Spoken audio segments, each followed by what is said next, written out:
Hi everybody, Jess-c here from jessiebanks.com, and I'm back with another speed coloring, speed paint video for you all.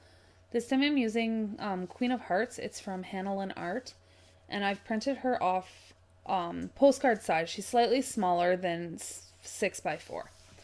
So I'm starting out just going in with my Copic markers. Now this was all a big test for me. I'm using Fabriano Artistico 140-pound hot press watercolor paper. So it's very, very smooth, but it's still a watercolor paper, so it doesn't have that shiny finish that I'm used to, like with my Copic Express It paper that I use regularly for my markers.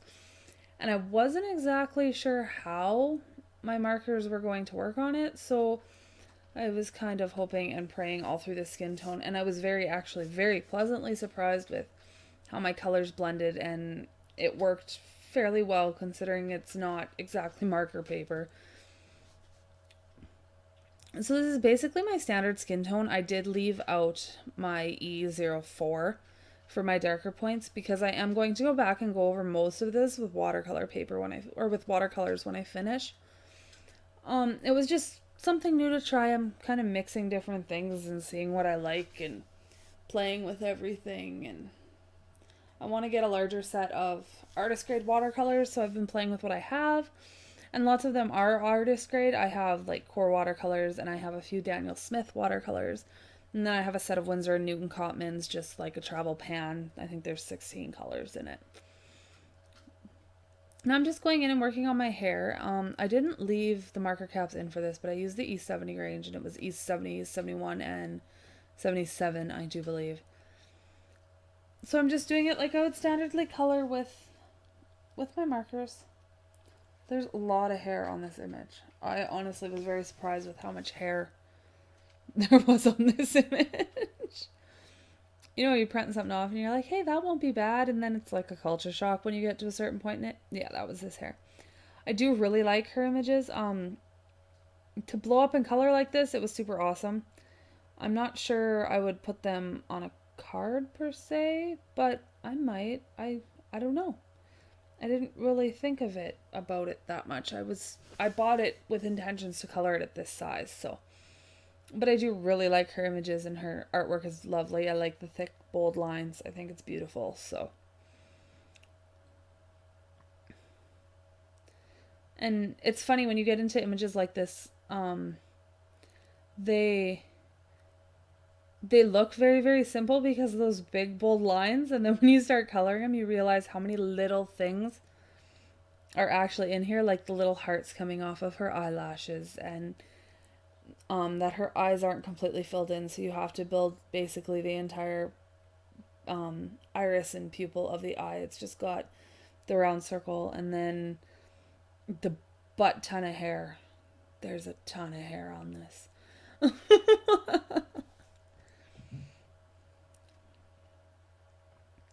So I do all of my Copic coloring first, and then I come back in with my watercolors. I'm not sure how these markers would do going over top of those watercolors, like over top of watercolors. I've seen it done. I'm not risque enough to attempt it yet. These markers aren't cheap, and I live in Canada, so they're even less cheap. And I don't want to start ruining nibs and things just to color over top of watercolor paints, so. For now, anyway, we're doing them underneath. If anybody knows for sure if the watercolor will get into the nib and ruin, like if that pigment in the gum arabic and that will ruin it because you're mixing alcohol and water based, I'm not sure how that'll work. So if anybody knows, let me know. Like knows for sure, let me know. So that's her hair for now. My red combination, I was going to go with like Fire Engine Red to start, and then I'm like, hey, I like the color of her lips, so let's use some R30s.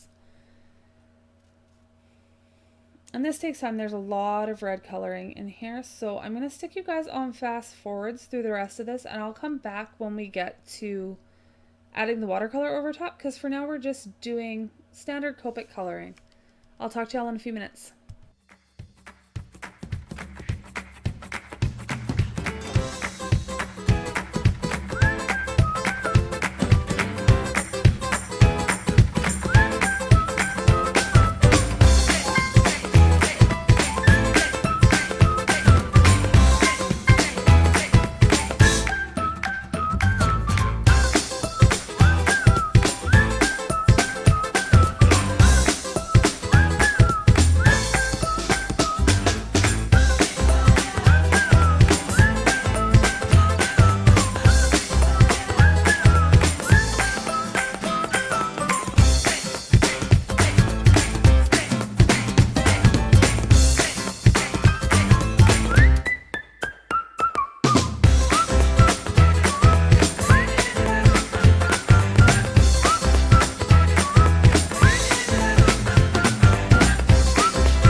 Alright, so we're back and we're adding in our watercolor now. I don't have my palette in the shot for this, but I've just mixed some yellows and pinks and browns until I found the color I like. It's really all been trial and error. I haven't done a lot since high school with watercolor and any sort of portraiture and skin tones, so it's all kind of a big learning curve. So I'm just darkening in some shadows and changing the color up just a little bit. Next time I attempt this, I'm definitely like ready to try and do some bigger drastic changes when I come in with my watercolors. I do like having the base with the marker color. It makes it a lot easier and end up with a lot more flushy look than I do when I did it without. I have another video coming up of another image from Hannah, and I did it all in watercolor, and you'll see what I mean with the difference in the skin tones. I still like it. It's very, very pretty. It's just not the exact same look. But of course it won't be because it's not the same mediums. So I just keep going through and adding that into all the different skin tones. I also brighten up her reds, the reds in her outfit a lot, which I think look absolutely awesome.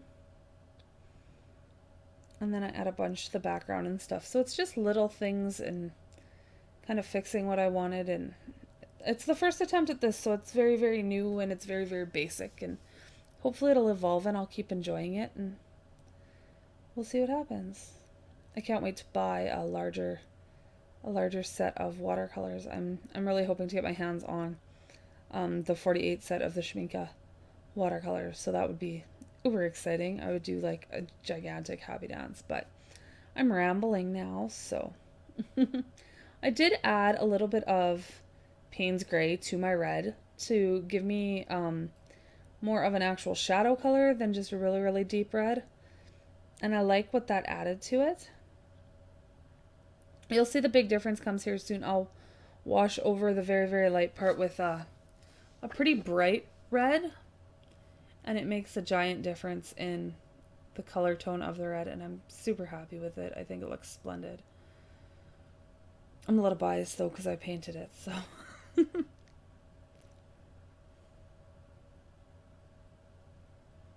But I'm definitely enjoying this whole mixing medias on colored images for my cards or just for postcard size stuff like this. And there I wash over it and you can see how bright that color got, and I think it's absolutely amazing. So like I said, the watercolors I'm using are a mix of the Golden Core watercolors and the Daniel Smith watercolors, which are heavenly too.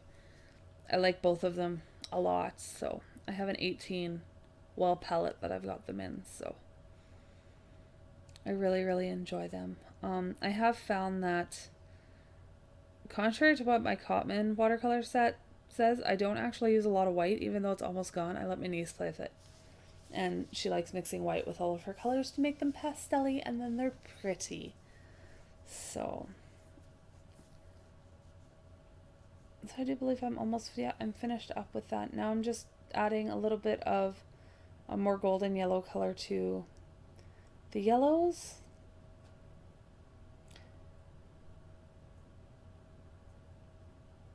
And then I'm not sure. Oh, and then I think I go into the hair soon here. The hair is what was really awesome.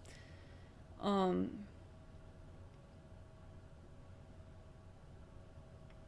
really liked this. If you jump over to my blog, I'll have the link down below. I'll have a close-up picture of this. And I added Payne's Gray into her hair, and it's straight Payne's Gray. I didn't mix anything else together. It's just that pigment. And I think it looks absolutely stunning with what it did to these browns, because that E70 range is kind of like a purpley pinky. It's a very, very pretty brown. And I like just what the Payne's Gray added to it. I don't know, it just gave it a whole nother dimension of life. I think it turned out absolutely beautiful.